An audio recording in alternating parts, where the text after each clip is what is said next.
about how can you enable this sign or know how you can do that on your app. So all you have to do, so you just go above this sign, click on it here. So when you just click on it, it's going to show for you a list like this here.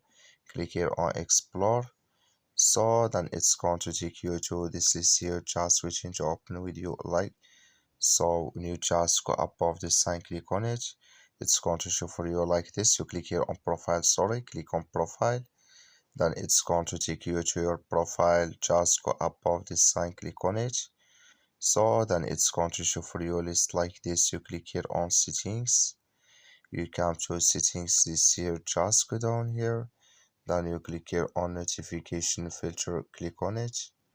So then you come to this list, come here to comments, click in this sign, then like you see this color show for us, that's mean comments notifications enable with us now. Go above save, click on it, then it's going to save with you. That's all you have to do. Thank you for watching. Don't forget to support us by liking